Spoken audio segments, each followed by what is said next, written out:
Assalamualaikum, this is Naimul Islam Rocky. Welcome to my YouTube channel.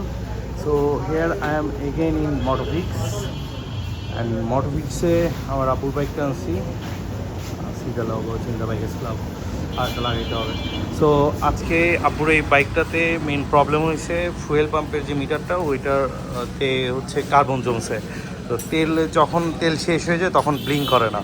So বারবার start বন্ধ হয়ে যায়, আব্বু কয়েকবার ঠেলছে, তো যার কারণে এই ফুয়েল পাম্পের মিটারটা ক্লিন করে তো ওইটা আবার লাগাইতে হবে আর কি। তো এটা WD-40 দিয়ে ক্লিন করলে, কার্বনটা ক্লিন করলে তখন ওইটা ঠিক হয়ে যায়, তখন মিটারে ব্লিঙ্ক করে। বাইক বন্ধ হয়ে গেছিলো, কোনোরকম 200 টাকার তেল ভরে নিয়ে আসছি। তো দেখা যাক, এখন এটা খোলা হচ্ছে। ফুয়েল পাম্পের মিটারটা খুলে ভিতরে এরকম ছোটো একটা কালো ইয়ে থাকে, ওইটাতে কার্বন জমা থাকে মিটারে, ওইটা সেন্সর আর কি।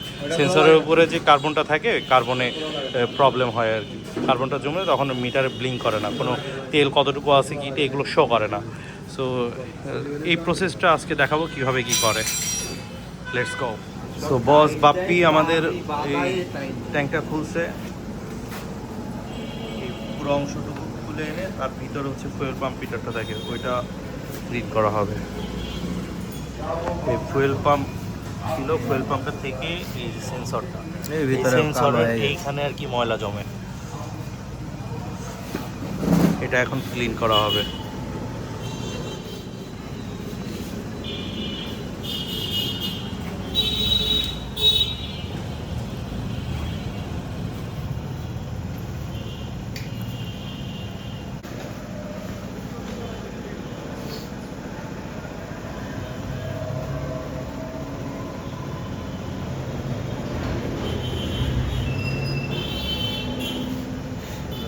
ময়লা পুরো একদম কালো হয়ে গেছে, এগুলো সমস্যা করে। এটা একদম সাদা সাদা হয়ে যাবে, সিলভার টাইপের হয়ে থাকবে। সো এটা হচ্ছে WD-40 দিয়ে জং ধরা ময়লা ক্লিন সব কিছু করা যায়। তো ধরেন আপনার ক্যারেক্টারের ভিতরে যদি জনি কাকার আত্মা ভর করে, তো আপনার ক্যারেক্টারের ওই বিশেষ পার্টে WD-40 মেরে দেবেন, তাহলে আপনার ক্যারেক্টারও ক্লিন হয়ে যাবে। এটা এমন একটা জিনিস।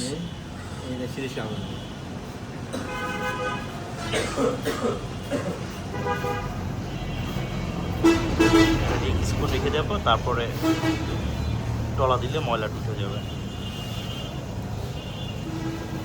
এটা আমার বাইকে R15 ভার্সন 4-এও আমি এই প্রবলেমটা ফেস করছিলাম, করার পরে আলহামদুলিল্লাহ প্রবলেমটা সলভ হয়ে গেছে। আই থট যে প্রথমে মানে বাইক আফটার 5000 or 6000 কিলোমিটার থেকে এই প্রবলেমটা ফেস করছিলাম, ভাবছিলাম যে আমার মিটারটা গেছে, মিটার নষ্ট হয়ে গেছে এটি হাবিজাবি। পরে আমাদের বস বাপ্পি সে হচ্ছে বললো যে ভাই নিয়ে আসেন, ঠিক করে দেবো। পরেও দেখালো যে এই কারণে এই প্রবলেমটা হয়।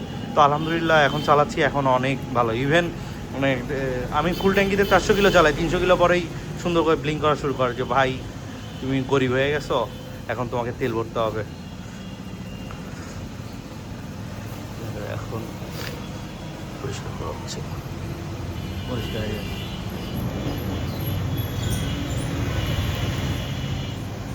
সাদা ওই অংশটুকু আর এই অংশটুকু কতটুকু আলাদা।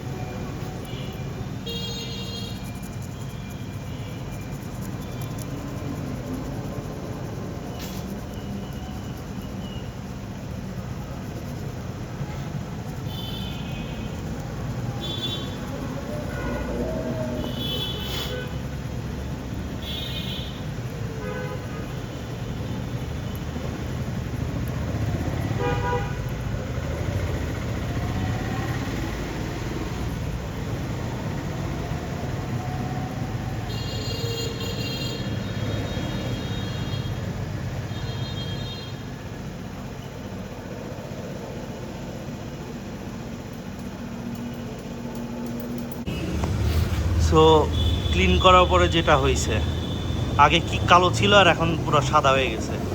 এই জন্য বলছিলাম ক্যারেক্টারও ক্লিন করা যায়। That's the power of WD-40।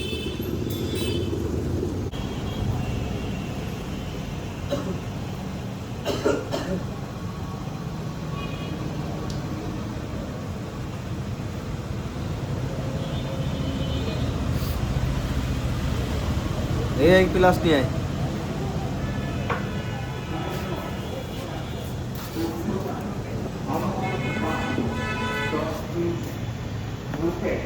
দেবো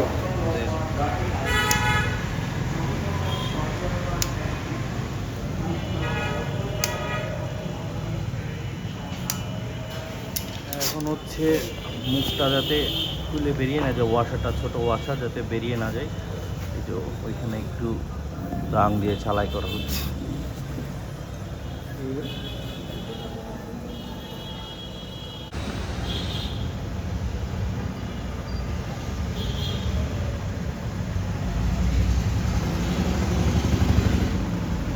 তো এটা ক্লিন করা শেষ, এখন এটা আবার ফিট করা হচ্ছে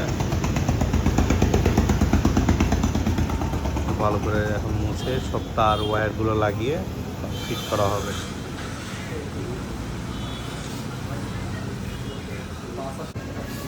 এদিকে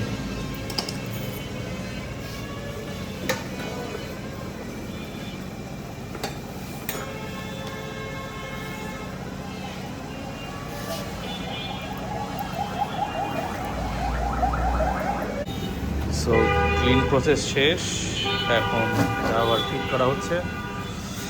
সো না, the bike is good to go. মূলত আব্বু হচ্ছে বাইক চালিয়ে যায় কিন্তু মিটারের দিকে খেয়াল করে না, সে অনেক ব্যস্ত থাকে। তো আজকে হচ্ছে তার বাইক ঠালা লাগছে, ঠেলতে ঠেলতে অফিসে গেছে, ও রাস্তার মাঝে অফ হয়ে গেছিলো বাইক। পরে আমি আবার 200 টাকা তেল ভরে বাইক অন করে কোনো রকম গ্যারেজ আসছি। এখন বাপ্পি বস ঠিক করে দিল এটা। সো এরকম কোনো প্রবলেম অথবা বাইকের ক্রিটিক্যাল কোনো ইস্যু থাকলে welcome to Motofix any time. And জিনাদা বাইকার্স ক্লাবের জন্য আপনাদের অফার থাকবে, মাস্টার সার্ভিস হোক, যে কোনো কিছু হোক। So if you want to come, contact with me or Bappi, come at Motofix. So the problem is solved. আগে হচ্ছে ব্লিঙ্ক করতো না, ওটা এরকম মানে লেগেই থাকতো কিলোমিটারটা, বাট এখন হচ্ছে ব্লিঙ্ক করছে। That's the magic. So that's it for today, see on the next video.